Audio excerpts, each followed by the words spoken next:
આજે કોંગ્રેસની ન્યાય યાત્રાનો બીજો દિવસ છે ને આ યાત્રા છે તે ટંકારાથી રતનપર મુકામે જઈ રહી છે। ત્યારે આજે બીજા દિવસની વાત કરવામાં આવે તો આ રેલી છે તે ગુજરાતમાં જે દુર્ઘટનાઓ ઘટી છે, જે મોરબીનો ઝૂલતો પુલ હતો, વડોદરાના ટીઆરપી ગેમ ઝોન હોય કે પછી વડોદરાના હરણી બોટકાંડની ઘટના હોય કે સુરતના તક્ષશિલા કાંડ હોય, આ તમામ જે દુર્ઘટનાઓ ઘટી હતી તે દુર્ઘટનાને પીડિતો જે છે તેમને ન્યાય અપાવવા માટે જિગ્નેશ મેવાણી, લાલજી દેસાઈ અને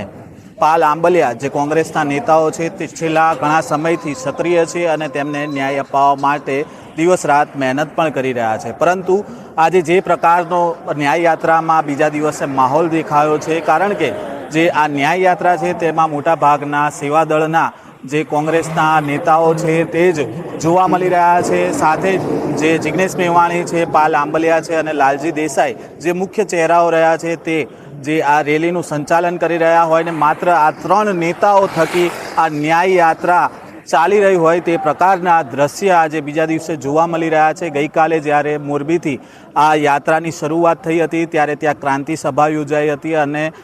વિવિધ જે કોંગ્રેસના પ્રમુખો છે તે આવ્યા હતા। અમિત ચાવડા છે, વિરોધ પક્ષના નેતા છે, તેઓ પણ ત્યાં આવ્યા હતા। પરંતુ આજે બીજા દિવસે કોઈ નેતા છે તે જોવા નથી મળ્યું કોંગ્રેસની ન્યાય યાત્રામાં। કહેવાય છે કે કોંગ્રેસના કેટલાક નેતાઓ છે તે માત્ર ફોટો પડાવવા પૂરતા જોવા મળતા હોય છે અને ફરીવાર અહીંયા એ પ્રકારના દ્રશ્ય છે તે કોંગ્રેસની ન્યાય યાત્રામાં જોવા મળી રહ્યું છે। બીજી તરફ આજે રાજકોટમાં ભાજપની તિરંગા યાત્રા છે, જે તિરંગા યાત્રામાં જેપી નડ્ડા, મુખ્યમંત્રી સહિતના જે નેતાઓ છે ત્યાં રાજકોટ ખાતે આવ્યા છે અને બીજી તરફ આ કોંગ્રેસની ન્યાય યાત્રા છે જે માત્ર ત્રણ નેતાઓ દ્વારા ચાલતી હોય તેવું સ્પષ્ટપણે આ યાત્રાને જોઈને લાગી રહ્યું છે। બીજી તરફ ભાજપની વાત કરવામાં આવે તો ભાજપની યાત્રામાં મુખ્યમંત્રીથી માંડીને નાનામાં નાના કાર્યકર્તાઓ, ધારાસભ્યો હોય, સાંસદ હોય, આ તમામ લોકો છે, નેતાઓ છે તે જોવા મળતા હોય છે। પરંતુ આ જે કોંગ્રેસની યાત્રા છે તેની અંદર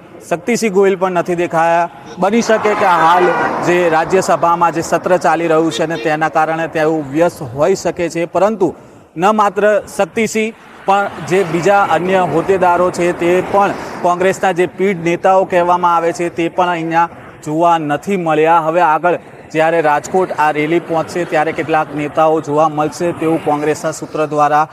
જાણવા મળ્યું છે। પરંતુ કોંગ્રેસની વાત કરવામાં આવે જે પ્રવક્તાઓ છે તે પ્રવક્તાઓ પણ આ ન્યાય યાત્રાની અંદર ક્યાંય પણ જોવા નથી મળ્યા। જ્યારે રાહુલ ગાંધી ગુજરાતે આવ્યા હતા અને ત્યારે તેમણે જ્યારે આ પીડિતોને મળવા માટે આવ્યા હતા ત્યારે તેમણે એક નિવેદન આપ્યું હતું કે હવે ગુજરાતમાં રેસના ઘોડા છે તે રેસમાં દોડશે અને લગ્નના ઘોડા લગ્નમાં દોડશે। અત્યાર સુધી એવું થતું હતું કે લગ્નના ઘોડા છે તે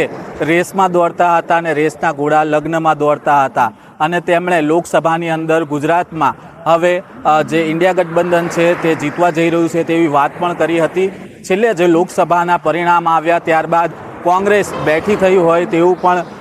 રાજકીય ગલિયારોમાં કહેવામાં આવતું હતું અને ગુજરાત કોંગ્રેસમાં પ્રાણ પણ ફૂંકાયું હતું, કારણ કે રાહુલ ગાંધીએ જે પ્રકારે નિવેદન આપ્યું હતું ને ત્યારબાદ તેઓ ગુજરાતની મુલાકાતે આવ્યા હતા ને જે પ્રકારે તેમણે રેસના ઘોડાનું ઉદાહરણ આપ્યું હતું તેને લઈને કેટલાક નેતાઓ સક્રિય પણ થયા હતા। પરંતુ ક્યાંક ને ક્યાંક જે પીઢ નેતાઓ છે તે હજી સુધી પણ જે સક્રિય થવા જોઈએ, જે સક્રિય ભૂમિકામાં હોવા જોઈએ, લોકોના પ્રશ્નો ઉપાડવા જોઈએ તે ભૂમિકામાં હજી સુધી જોવા નથી મળ્યા। જે કોંગ્રેસના વડગામના ધારાસભ્ય છે જિગ્નેશ મેવાણી છે, પાલ આંબલિયા હોય કે પછી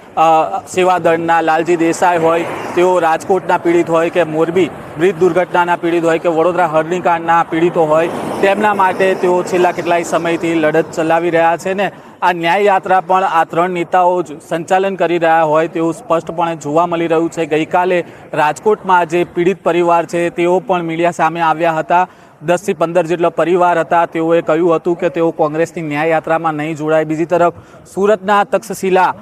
જે કાંડ થયો હતો તેના પીડિતો હતા, તેમનું પણ નિવેદન આવ્યું હતું, તેઓએ પણ કહ્યું હતું કે તેઓ ન્યાય યાત્રામાં નહીં જોડાય। એટલે ક્યાંક ને ક્યાંક હવે જે આ પીડિત માટે જે જિગ્નેશ મેવાણીએ મુહિમ ઉપાડી છે, લડત ચલાવી રહ્યા છે, તે ન્યાય યાત્રામાં પણ જે પીડિત પરિવાર છે તેઓ દૂરી બનાવતા હોય તે પ્રકારના દ્રશ્ય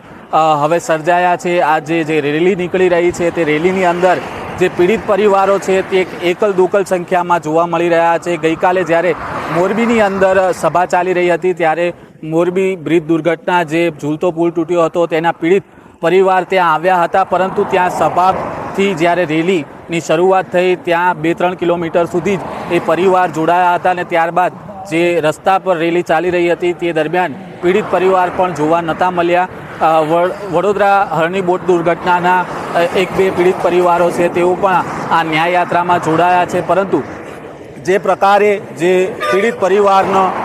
જે સમૂહ છે તે સમૂહ આ ન્યાય યાત્રામાં નથી જોવા મળી રહ્યો અને હવે આ ન્યાય યાત્રા રાજકોટ જવાની છે અને રાજકોટમાં કહેવાય છે કે બધા નેતાઓ હવે આગળથી જોડાવાના છે. હવે જોવાનું રહ્યું કે આ ન્યાય યાત્રાને સફળ બનાવવા માટે જે પ્રકારે રાહુલ ગાંધીએ નિવેદન આપ્યું હતું કે રેસના ઘોડા રેસમાં દોડશે, તો હવે આ રેસના ઘોડા કઈ પ્રકારે રેસમાં દોડે છે, કારણ કે અત્યાર તો 3 જ કોંગ્રેસના નેતા છે તે રેસમાં દોડી રહ્યા હોય તેવું આ રેલી પરથી લાગી રહ્યું છે, કારણ કે આ રેલીની અંદર કોઈ પ્રવક્તા સુધી પણ દેખાતું નથી અને જે ન્યાય યાત્રામાં જે ચાલી રહ્યા છે તે માત્ર સેવાદળના જે કાર્યકર્તાઓ છે તેઓ જ આ યાત્રામાં ચાલી રહ્યા છે. ન્યાય યાત્રા સાથે જોડાયેલી તમામ અપડેટ સાથે નવજીવન ન્યૂઝ પર ફરી મળીશું. ત્યાં સુધી નવજીવન ન્યૂઝ સાથે જોડાયેલા રહો. વૈષ્ણવજન તો તેને કહીએ જે